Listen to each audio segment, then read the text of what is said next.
Hello friend. द्वितीय गोलमेज सम्मेलन 7 दिसंबर 1931 से 1 दिसंबर 1931 तक चलने वाले इस सम्मेलन में गांधी जी ने कांग्रेस के एकमात्र प्रतिनिधि के रूप में हिस्सा लिया।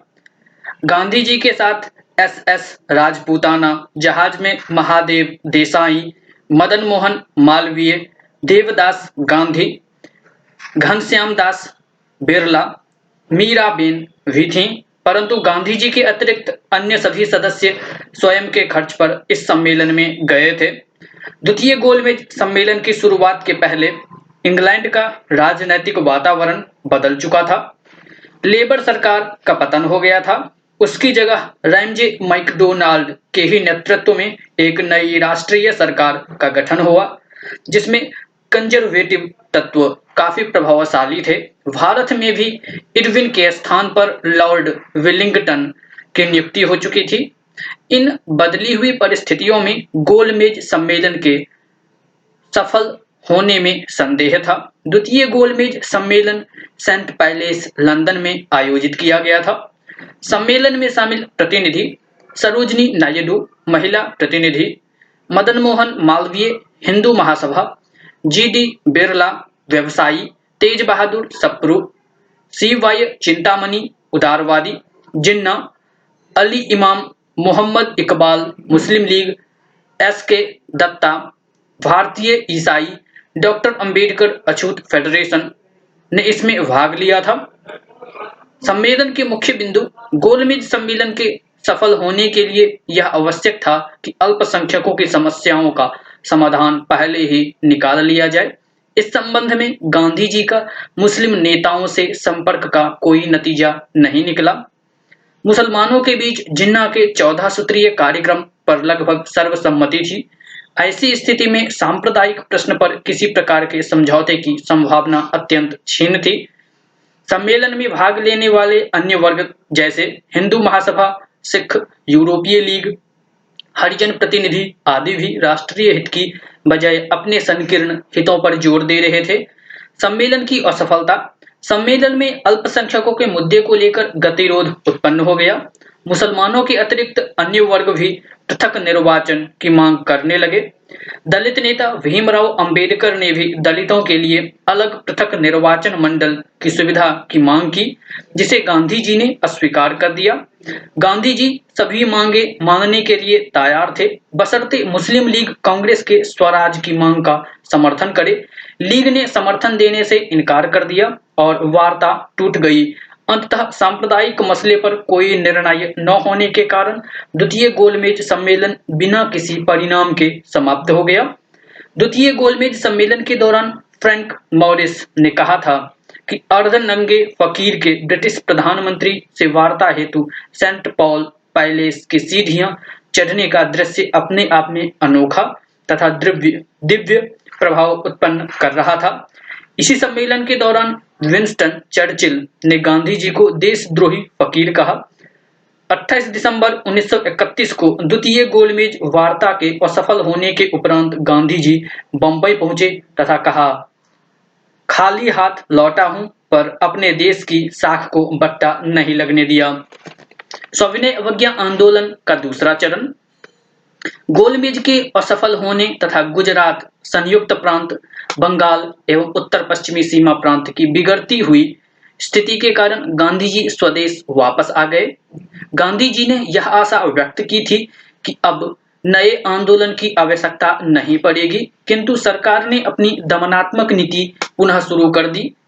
गांधी इरविन समझौते को दफना कर दिया गया। गांधी जी ने वायसराय से मिलना चाहा, उसने मिलने से इनकार कर दिया। कांग्रेस कार्य समिति ने 1 जनवरी 1932 को सविनय अवज्ञा आंदोलन को दोबारा शुरू करने का निर्णय लिया। आंदोलन शुरू होने के पश्चात चोटी के नेता गांधी, नेहरू, खान अब्दुल गफ्फार खान आदि को गिरफ्तार कर सरकार ने कांग्रेस को गैर कानूनी संस्था घोषित कर दिया। इसके साथ ही कांग्रेस की संपत्ति को जब्त कर लिया गया। द्वितीय सविनय अवज्ञा आंदोलन के दौरान बड़ी संख्या में लोगों ने गिरफ्तारियां दी। सविनय अवज्ञा आंदोलन के इस चरण में दो भारतीय रियासतों कश्मीर एवं अलवर में तीव्र जन प्रतिक्रिया का उभारना आंदोलनों का एक महत्वपूर्ण पहलू था। इसी समय वर्ष 1932 में शेख अब्दुल्ला ने नेशनल कॉन्फ्रेंस की स्थापना की। आंध्र प्रदेश के कृष्णा जिले में डुग्गाली कृष्णरैया कोइके जैसे आदिवासी नेताओं ने तथा मध्य प्रांत के बैतूल में वन सत्याग्रह किया गया। वर्ष 1931 से 32 के मध्य क्रांतिकारी आतंकवाद की 92 वारदातें हुई। सुनीति चौधरी तथा शांति चौधरी जो स्कूली छात्राएं थीं ने टिपरा के जिला मजिस्ट्रेट को गोली मार दी। आंदोलन में व्यापक हिंसा के बावजूद गांधी जी ने इसे अचानक वापस नहीं लिया, बल्कि मई 1933 में इसे स्थगित किया गया। अंततः अप्रैल 1934 में गांधी जी ने इसे वापस ले लिया। अप्रैल 1934 में पटना में कांग्रेस कार्यकारिणी की बैठक में सविनय अवज्ञा आंदोलन को औपचारिक रूप से वापस ले लिया गया। सांप्रदायिक निर्णय। भारतीय अल्पसंख्यकों की समस्या आपसी समझौते से हल न कर सकने के कारण ब्रिटिश प्रधानमंत्री रैमजे मैकडोनाल्ड ने 16 अगस्त 1932 को सांप्रदायिक अधिनिर्णय कम्युनल अवार्ड की घोषणा की। सांप्रदायिक निर्णय अंग्रेजों की फूट डालो और राज करो की नीति का एक और प्रमाण था। सांप्रदायिक पंचायत के अंतर्गत पृथक निर्वाचक पद्धति को मुसलमानों, भारतीय ईसाइयों, यूरोपियनों, एंग्लो इंडियन और सिखों के अतिरिक्त हरिजनों पर भी लागू कर दिया गया। महात्मा गांधी ने इसका विरोध करते हुए मांग की कि दलित वर्ग के प्रतिनिधियों का चुनाव वयस्क मताधिकार के आधार पर आम निर्वाचक मंडल के माध्यम से होना चाहिए। अपनी मांगे मनवाने के लिए वे 20 सितंबर 1932 से आमरण अनशन पर बैठ गए। इस अनशन में उनका साथ NC रजा ने भी दिया। गांधी जी इस समय यरवदा जेल में थे। उस समय रविंद्रनाथ टैगोर ने संदेश भेजकर गांधी जी से कहा, भारत की एकता तथा उसकी सामाजिक अखंडता के लिए यह उत्कृष्ट बलिदान है। हमारे व्यथित हृदय आपकी इस महान तपस्या का आदर और प्रेम के साथ अनुकरण करेंगे। 20 सितंबर 1932 का दिन उपवास एवं प्रार्थना दिवस के रूप में मनाया गया।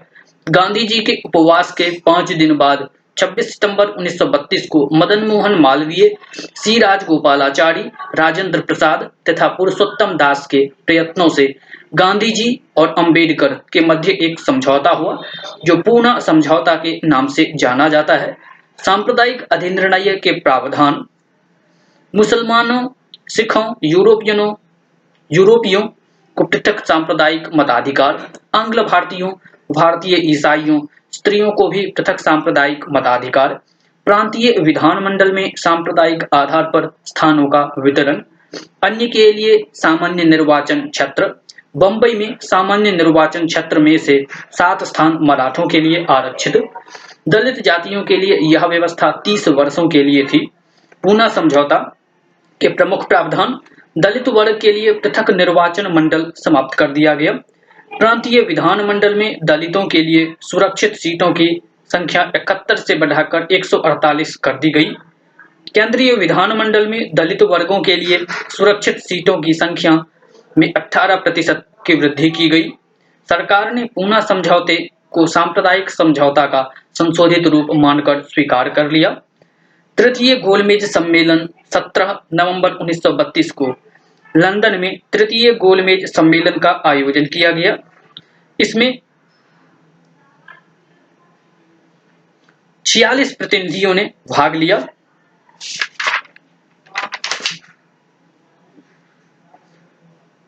कांग्रेस ने इस सम्मेलन का बहिष्कार किया। सम्मेलन में भारत सरकार अधिनियम 1935 हेतु ठोस योजना के अंतरिम रूप को पेश किया गया। यह सम्मेलन 24 दिसंबर 1932 को समाप्त हो गया। तीनों गोलमेज सम्मेलन में भाग लेने वाले एकमात्र भारतीय भीमराव अंबेडकर थे। गांधी जी का हरिजन अभियान। सांप्रदायिक निर्णय के द्वारा भारतीयों को, विशेषकर हिंदू समाज को विभाजित करने की व्यवस्था ने गांधी जी को बुरी तरह आहत किया। गांधी जी अन्य कार्य छोड़कर पूर्ण रूपेण अस्पृश्यता निवारण अभियान में जुट गए। यरवदा जेल में ही उन्होंने सितंबर 1932 में अखिल भारतीय अस्पृश्यता विरोधी लीग की स्थापना की। जनवरी 1933 में उन्होंने हरिजन नामक पत्रिका का प्रकाशन किया। वर्ष 1930 में साबरमती आश्रम छोड़ने से पहले गांधी जी ने प्रतिज्ञा ली थी कि वह आश्रम तभी लौटेंगे जब स्वराज्य मिल जाएगा। इसलिए जेल से छूटने के बाद गांधी जी सत्याग्रह आश्रम वर्धा चले गए, जहां से 7 नवंबर 1933 को अपनी हरिजन यात्रा आरंभ की। यात्रा के दौरान उन्होंने 20,000 किलोमीटर की यात्रा तय की। हरिजन उत्थान आंदोलन में गांधी जी 2 बार 8 मई व 16 अगस्त 1933 को अनशन पर बैठे। गांधी जी को विरोध का सामना भी करना पड़ा। 25 जून 1934 को ऊना में गांधी जी की कार पर बम फेंका गया। 15 जनवरी 1934 को भूकंप बिहार के भूकंप पर गांधी जी ने कहा, यह सवर्ण हिंदुओं के पापों का दैवीय दंड है। क्रांतिकारी आंदोलन से जुड़े पत्र पत्रिकाएं एवं पुस्तक युगांतर के लेखक वारिंद्र कुमार घोष एवं भूपेंद्र नाथ दत्त थे। संध्या के लेखक ब्रह्म बांधव उपाध्याय, तलवार बर्लिन के लेखक वीरेंद्र नाथ चट्टोपाध्याय, फ्री हिंदुस्तान वैंकूवर तारकानाथ दास इसके लेखक थे। कीर्ति इसके लेखक संतोष सिंह थे। क्रांति इसके लेखक एस मिराजकर, के.एन. जोगलेकर। बंदी जीवन इसके लेखक सचिंद्र नाथ सान्याल थे। वंदे मातरम इसके लेखक अरविंद घोष थे। द लाइफ डिवाइन इसके लेखक अरविंद घोष थे। सावित्री इसके लेखक अरविंद घोष थे। गीता रहस्य इसके लेखक बाल गंगाधर तिलक थे। भवानी मंदिर इसके लेखक वारिंद्र घोष थे। भारत माता इसके लेखक अजित सिंह थे। स्वदेश सेवक पत्र इसके लेखक जी.डी. कुमार थे। वर्तमान रणनीति इसके लेखक अविनाश चंद्र भट्टाचार्य थे। कर्मयोगिनी अंग्रेजी इसके लेखक अरविंद घोष थे। सर्कुलर ए आजादी उर्दू इसके लेखक रामनाथ पुरी थे। पथेर दावी इसके लेखक शरत चंद्र चट्टोपाध्याय थे। बम मैनुअल इसके लेखक पी.एन. बापट थे। जमींदार इसके लेखक सिराजुद्दीन थे। वर्तमान रणनीति इसके लेखक वारिंद्र कुमार घोष थे। न्यू इंडिया इसके लेखक विपिन चंद्र पाल थे। प्रमुख क्रांतिकारी संगठन, उससे जुड़े व्यक्ति, मित्रमेला पूना 1899, सावरकर बंधु इसके व्यक्ति थे। अनुशीलन समिति कलकत्ता ढाका 1902 इससे संबंधित व्यक्तित्व थे वारिंद्र कुमार घोष, जतेंद्र नाथ बनर्जी, प्रमथ नाथ पुलिनदास। अनुशीलन समिति मिदनापुर 1902 इससे संबंधित व्यक्तित्व थे ज्ञानेंद्र नाथ बोस। अभिनव भारत सभा पूना 1904 इससे संबंधित व्यक्तित्व थे विनायक दामोदर सावरकर। भारत माता समिति 1904 इसके लेखक जे.एम. चटर्जी, नीलकांत ब्रह्मचारी, वांची अय्यर।